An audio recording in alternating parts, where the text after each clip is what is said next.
Ok. Alors, mais Michel. Michel Présumé, oui, il n'y a pas de gens. D'accord. Bon, Monsieur Présumé, vous faites partie du conseil d'administration de la NATCOM, c'est ça? Tout à fait. Ok. Et là, la NATCOM à Toronto vient de recevoir un prix comme corporation socialement responsable. Exact. Ça veut dire quoi pour vous aujourd'hui? Bon, ça veut dire beaucoup. Parce que ça marque déjà une très grande différence de la manière de faire du business en Haïti. Vous n'êtes pas sans savoir que le secteur privé haïtien, d'une manière générale, est très peu impliqué dans le social en Haïti. Ça, c'est une vérité de la palisse, tout le monde le sait. La NATCOM est arrivée en Haïti après le tremblement de terre, à un moment où personne ne voulait faire du business en Haïti. Ils ont pris le challenge, ils l'ont gagné. Je suis peut-être celui qui a traversé toute l'histoire et a vu l'engagement de la NATCOM avec la société haïtienne, l'éducation en particulier, auprès du gouvernement et auprès de la police nationale. En termes d'éducation, toutes les écoles nationales qui sont construites et qui sont opérationnelles sont dotées de services d'Internet par la NATCOM. Ah oui. Gratis. Et ça coûte combien à la NATCOM à peu près? Aujourd'hui, je peux vous dire que ça doit coûter tout ce que la NATCOM a fait en termes de service au gouvernement, en termes de e-governance. Le gouvernement a reçu de la NATCOM 30 systèmes vidéoconférence, ce qui lui permettrait de doter toutes les institutions haïtiennes de systèmes de vidéoconferencing, leur permettant de communiquer en temps réel, quel que soit l'endroit où se trouve l'institution. Mais tout ça, c'est pas opérationnel encore. C'est opérationnel pour les institutions qui les ont mis opérationnels. Combien les ont mis opérationnels? Il y en a plusieurs ministères, au moins une dizaine ou une vingtaine. Sur 30 systèmes? Oui, tout à fait. Le ministère de l'Économie et des Finances, le ministère de la Planification, le Palais national, la primature, la police nationale, tous ces institutions-là sont dotées de systèmes vidéoconférence. Ok. Revenons au prix. Ça représente quoi ce prix-là?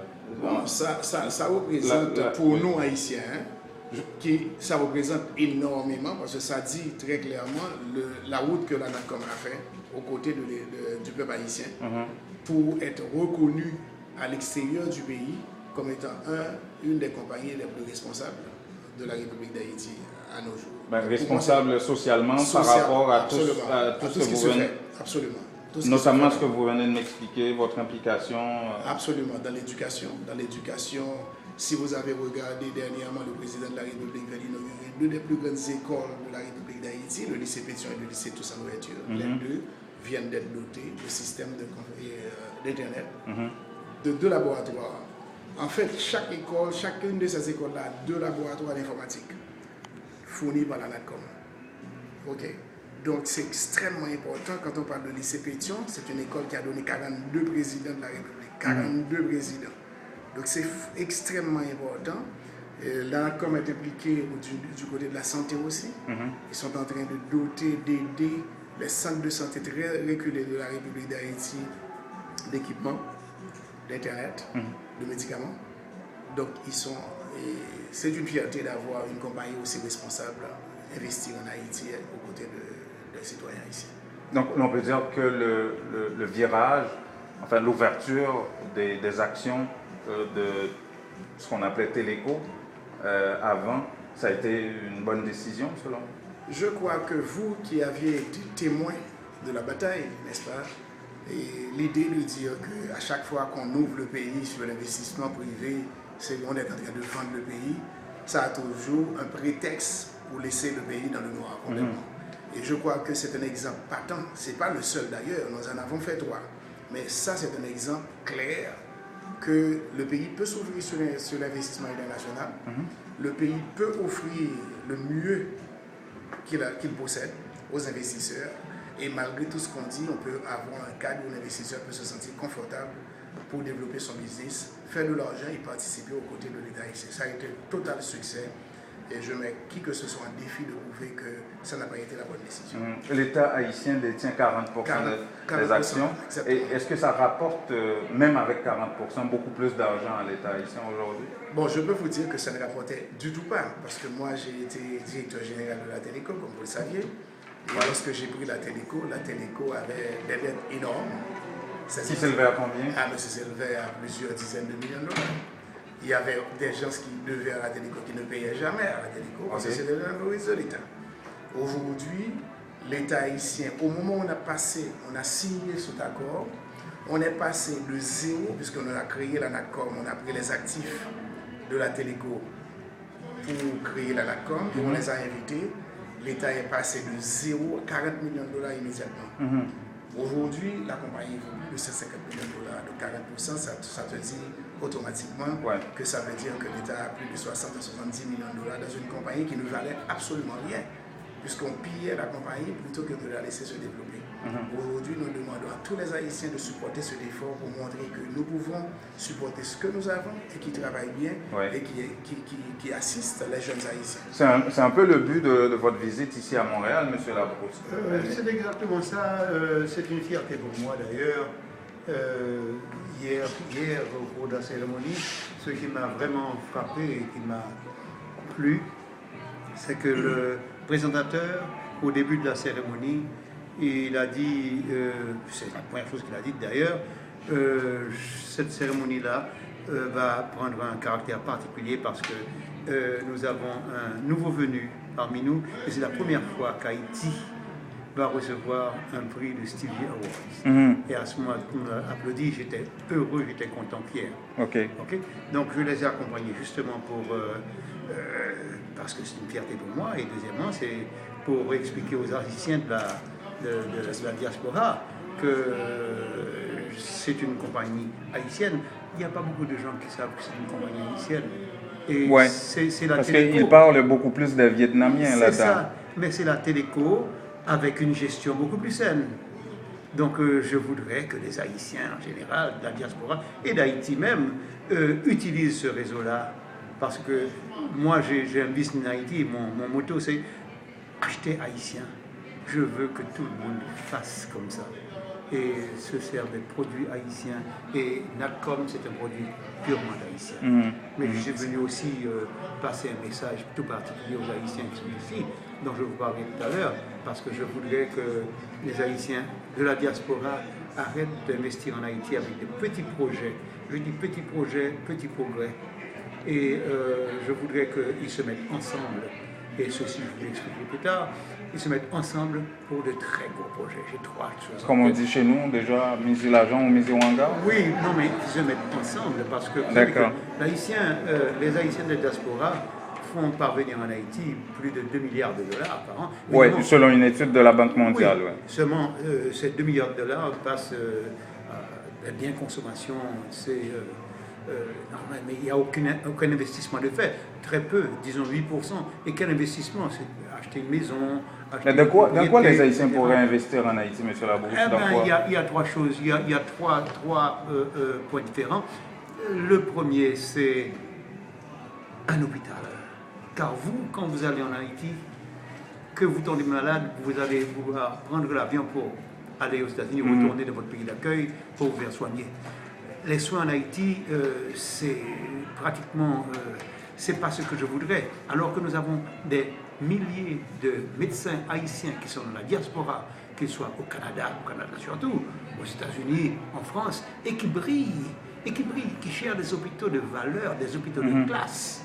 Et ces Haïtiens-là, je les connais tous, je leur ai parlé, ils veulent absolument investir en Haïti pour un hôpital de classe. Car eux, quand ils vont en Haïti, ils ont un petit peu peur de tomber malade. Monsieur Labrousse, vous pensez que l'État haïtien encourage ça d'une quelconque façon, dans le sens stimuler ça, favoriser ces investisseurs-là haïtiens de la diaspora à le faire? Évidemment, mais la diaspora, il y a très peu d'Haïtiens qui ne veulent pas, parce qu'ils profitent de ce qu'il y a, du peu qu'il y a, et puis ils gèrent le peu qu'il y a. Alors que c'est pourquoi les jeunes de la diaspora se sentent pas aimés par les Haïtiens. Mais l'autre jour, j'étais à une entrevue au téléphone avec plusieurs partenaires. Et il y a Elisabeth Guérin, par exemple, qui me dit mon problème, c'est que lorsque je dois rentrer en Haïti, je frappe la porte, on ne m'ouvre pas. Lui dit on ne frappe pas la porte de chez soi. On rentre chez soi, mais on rentre en force. On ne demande pas ses droits. On prend ses droits, vous avez des droits, mais on a un petit peu peur. OK. Alors, j'ai un petit peu peur d'investir comme ça parce que, bon, de se cotiser pour avoir un fonds. Mais ce fonds ne sera pas géré par l'État haïtien. Le fonds devrait être géré par la diaspora elle-même. Un comité de diaspora gérera ses fonds. Mais la première chose, c'était cet hôpital. La deuxième chose, c'est une université. Une université parce que du temps où moi j'étais jeune, quand j'ai étudié en Haïti et que je suis parti, on m'a immédiatement admis. Quand mon frère a étudié la médecine en Haïti, quand il est arrivé, il a eu une équivalence immédiatement. Alors que maintenant, ça doit faire des années, ça, voilà. monsieur Labrousse. Ben évidemment, il faut reprendre. Les temps ont changé. Oui, les temps ont changé. Je dis qu'Haïti est trop riche pour être pauvre. Par exemple, je les encourage aussi à investir. Nous avons des professeurs. Nous avons envoyé les professeurs un peu partout, dans les années 50, 60, en particulier au Canada et en Afrique. Au Zaïre, oui. Il est temps qu'on ait la réciprocité pour avoir des professeurs de classe en Haïti. On peut le faire. Il ne faut pas avoir peur de le faire. Mais, justement, les Haïtiens ont peur de le faire, mais des étrangers n'ont pas peur de le faire, monsieur. Non, excusez-moi, mais les étrangers, quand ils le font à leur manière. Hein, ok? D'accord? Ah oui? Ah oui. Pourquoi? Bon, parce que moi, je peux vous dire que, je vous parle de l'aide internationale, par exemple, l'aide internationale qui arrive en Haïti, on a à peine 10% qui nous reste. Tout le reste va chez eux. Okay. Non, on ne va pas parler de ça, on va plutôt travailler pour devenir autosuffisant. Parce qu'il est temps. Je vais vous dire, ce pays est riche. Ce pays est trop riche pour être pauvre. Je me rappelle Jacques Cousteau, quand il est rentré en Haïti pour la première fois, quand on lui a demandé, mais qu'est-ce que vous avez trouvé, comment vous trouvez Haïti? Vous savez ce qu'il a répondu? Un tas de misère couvrant un tas de richesses. C'est bien résumé, ça. Et puis, là, c'est vous qui traduisez pour monsieur? Oui, allez-y. OK. Comme première question, c'est que comment, lui comme étranger, comment ça a été l'expérience pour lui au début, quand il est arrivé pour investir en Haïti? You would like to have your own experience on that? As an investor in Haiti, what is your experience? What is your own experience? First of all, I would like to thank you on diaspora. Okay. Haitian people live in Montreal. Give us opportunity to present here today. And I introduce myself. My name is Hoang. You can call me to Mr. Hoang. I come from Vietnam. Okay. From Viet Thanh Group. It's a Viet Thanh Group is a big telecommunication in the world. Viet Thanh Group already invested 12 countries in the world, include Laos, Cambodia, Tanzania, Congo, Mozambique, Burundi, Peru, Haiti, Cameroun, Congo. Yeah. Oui, mais alors il dit que d'abord il vous remercie de lui avoir permis d'être ici dans la diaspora haïtienne. Et il dit en substance qu'il est très content, il se présente, il est Mr. Wang, et il fait partie de Vietel, qui est une grande compagnie internationale en télécommunications mondiale, avec des présences et qui a des présences dans 12 pays, un peu partout dans le monde, en Afrique en particulier, en Amérique centrale, en Amérique centrale et en Amérique du Sud, comme au Pérou. Et donc, c'est là qu'il est. And we come to Haiti, and after earthquake, it's very difficult for us. It's a big decision. But after 5 years, it's very work hard and support from government, support from Haiti, and my employee. Now we very proud of what we are doing in Haiti. Il dit qu'il est arrivé en Haïti, le groupe est arrivé en Haïti après le tremblement de terre. Ça a été très difficile. Il a reçu le support de tous les Haïtiens et particulièrement de ses employés. Et aujourd'hui, après 5 ans, il est très fier de ce qu'ils ont pu réaliser jusqu'à présent. Quelle a été la plus grande difficulté? What was the most difficult time for you in that company? You know, after everything is so very difficult. It's infrastructure first. The second is culture, right? And third is many misunderstand between process. Okay. And four is something in Haiti, 90% good and material we import. It's very difficult to deploy technology network. Okay. Now we are proud to announce for everybody to know that NATCOM already laid down 7,000 kilometers optical fiber in Haiti. Now in Haiti is the number one country in Caribbean for optical fiber. Yeah. Il dit que ça a été très difficile puisque de toute façon il avait les problèmes d'infrastructure, d'une part, parce qu'après le tremblement de terre, tout était complètement détruit. Ensuite, il y a un problème de choc culturel, puisque quand même les deux cultures qui viennent de l'Asie et de d'Haïti. And electricity also. Yeah. Et il ajoute au dernier que je dis maintenant, il ajoute l'électricité. Comme vous le savez, l'un des problèmes majeurs de ce pays, c'est la disponibilité et l'accès à l'électricité de qualité pour permettre aux investisseurs de faire leur business. Il a dit aussi qu'il a pu, pendant tout ce temps, faire déployer plus de 7000 kilomètres de câbles de fibre optique.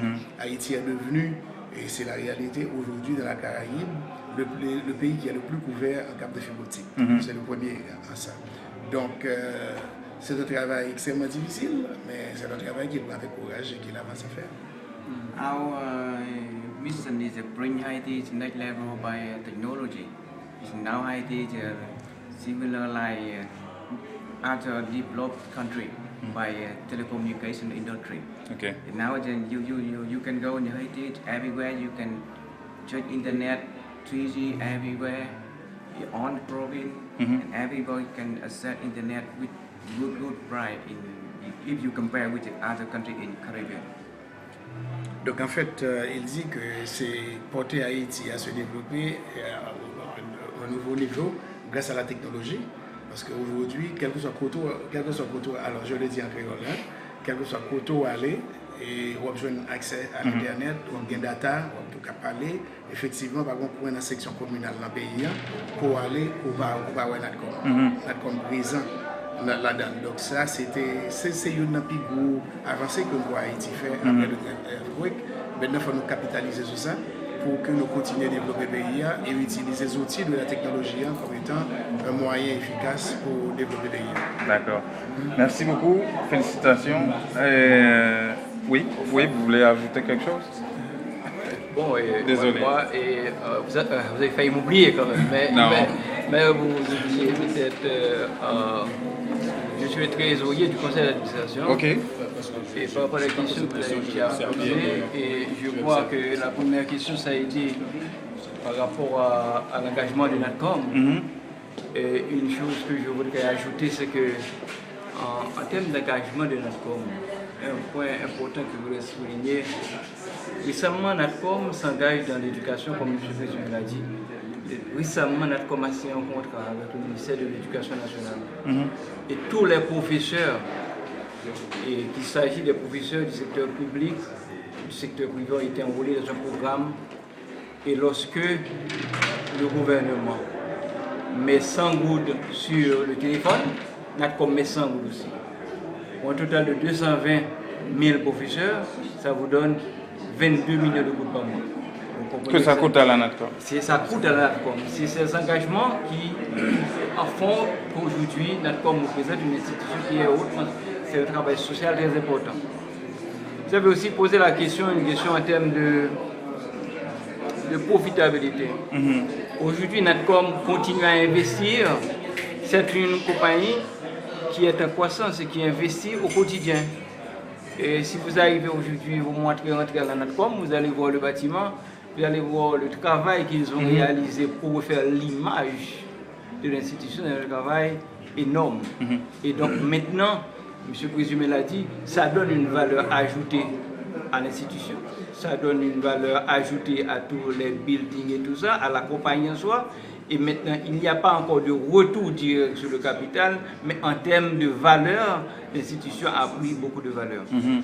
Une autre chose que je voudrais dire aussi par rapport à l'engagement du NATCOM, je dirais deux choses. Il y a d'abord la qualité des services. La qualité des services de NATCOM. Écoute, moi je suis de la province, je suis originaire de la vallée de Jacmel. Et puis la fois dernière, il était environ 8h du soir. Je recevais un WhatsApp d'une petite nièce à la vallée. 8h du soir, je regardais, j'ai vu que ça revenait de la vallée, je riais. Je riais parce qu'elle a l'internet qu'elle m'envoie ça. Ouais. Dans les endroits les plus reculés du pays. Ouais. Il trouve l'internet pour envoyer des WhatsApp. Donc c'est énorme et on n'avait pas ça avant. Ouais. Donc ça, c'est une chose très importante. C'est quand même un bon en 5 ans, disons. Très important. Ouais. Et autre chose que je voudrais aussi signaler, c'est la diversité des services et le prix des services. NATCOM essaie de mettre les services à un niveau très compétitif ou à un niveau qui est accessible à toutes les bourses. Et les prix des minutes de NATCOM a divers programmes que NATCOM développe pour faciliter l'accès des classes, des gens les plus défavorisés à pouvoir acheter. Mais dans le temps, quand on a commencé avec la téléphonie cellulaire en Haïti, si j'appelle... Avec Itel quand j'appelle quelqu'un, eh bien, l'appel me coûte 5 gouttes, l'appel coûte 5 gouttes à la personne. Donc maintenant, la personne qui reçoit l'appel a tout à fait peur même de répondre. Parce que c'est toute la dynamique des appels sortants et entrants. C'est ça. Aujourd'hui, en quelque sorte, la NATCOM a déjà révolutionné et continue encore à révolutionner le marché, non seulement en termes de téléphonie, mais également en termes de l'Internet. Donc, il y a quand même lieu de considérer que l'importance de la contribution de la diaspora haïtienne dans le pays, mais il y a des gens qui donnent des minutes pour leurs parents en Haïti. Donc maintenant, contribuer à envoyer des minutes sur NATCOM, c'est aider la compagnie, c'est aider NATCOM, c'est aider l'État haïtien. L'État haïtien avec 40% de l'investissement de NATCOM, la profitabilité de NATCOM, c'est la profitabilité aussi du pays. Voilà. Donc il est important que la diaspora haïtienne comprenne aujourd'hui que NATCOM c'est une compagnie haïtienne et que accompagner NATCOM c'est accompagner Haïti. Merci. Merci beaucoup. You would like to say a few the last word? Okay. The reason why we come here, there was social responsibility, and we also support for middle class, and we have healthcare program. Every month we collaborate with a Cuba doctor to take care middle class. If the person they don't have condition to go to hospital to check healthcare. Until now, 30,000 people already we not already take care of their health. And with the handicapped people, we hire handicapped people, give them opportunity to work with the NATCOM. Oui, c'est extrêmement important de dire que la NATCOM a développé un programme de santé et pour les gens qui n'ont aucun moyen d'avoir accès en termes de diagnostic, de maladies, etc. Il y a près de 30 000 personnes qui bénéficient de ça. Ensuite, pour les handicaps, alors j'ai oublié de dire ça, effectivement, la NATCOM vient de lancer un programme pour les handicaps et ils font l'éducation, le programme pour handicap et maintenant beaucoup d'handicaps travaillent à la NATCOM. La personne peut ne pas pouvoir parler, s'il y a des choses qu'il peut faire avec sa main pour entrer les données, etc., on lui apprend ça. Si la personne ne voit pas, mais il peut écouter, on lui permet d'avoir un job, etc. Donc là, maintenant, c'est un volet extrêmement important. Mais j'ai oublié de vous dire, il y a le banking NATCOM. Ah oui? Ah oui, absolument. C'est-à-dire qu'aujourd'hui, la NATCOM est en train de développer un programme qui permet aux gens, à travers leur téléphone, de faire du banking. OK? Et de faire du saving, de faire du transfert d'argent, de transférer l'argent d'une personne à l'autre. Et là, les options de la NATCOM pour la diaspora, ce qu'on appelle la top de 40, est plus avantageux que tout le système de la Caraïbe. Ça veut dire que quelqu'un qui est là-bas, qui veut par exemple payer l'école de son enfant, il peut à travers le téléphone de la NATCOM charger le téléphone et donner des instructions pour que l'agent aille directement à l'école. OK. Sans aucun problème. Et ça ne lui coûte pas les 8, 9, 10, 20 dollars de frais de transfert. Oui, de frais de transfert que tout ce monde-là que vous connaissez les charge. Donc, tous ces programmes-là sont des programmes extrêmement importants. Et là, on est en train de faire le test pour le NATCOM TV. Ah oui. Absolument. Vous allez dans ça? Absolument. Bon, en Haïti? Absolument, oui. Donc là, NATCOM est en train de tester. Évidemment, il peut vous donner un link. Quand on aura fini, on va vous donner un link. Vous pouvez entrer sur le NATCOM TV. Donc vous allez voir. Ça sera par Internet ou tout simplement live? Oui, non. Non, c'est live. C'est live. OK. Mais vous pouvez, c'est à distance. C'est-à-dire que c'est grâce à la technologie, c'est grâce à l'Internet que vous pouvez le faire. OK. D'accord. Mais il y a quand même, en Haïti, si vous êtes en Haïti, vous pouvez avoir une ligne dédiée qui permet de vous avoir un câble qui vient chez vous et qui vous alimente directement. Ah oui? Absolument. Comme le même système que Télé Haïti? Le même système que Télé Haïti avait. Okay. Sauf que Télé Haïti utilisait le microwave. Ouais. Là, ils ont une ligne dédiée parce que là, c'est le câble qui vous appelle la zone directement. Il n'y a pas de déperdition, il n'y a rien qui se fait en termes de signal. Votre capacité est stable et vous avez une image extraordinaire, etc. Et ça vous donne accès à plusieurs centaines de channels. On parle de télévision câblée. Télévision câblée et télévision par onde aussi. OK. Ouais. Parfait. Voilà, merci beaucoup. Et on va passer à une séance photo officielle juste à côté ici.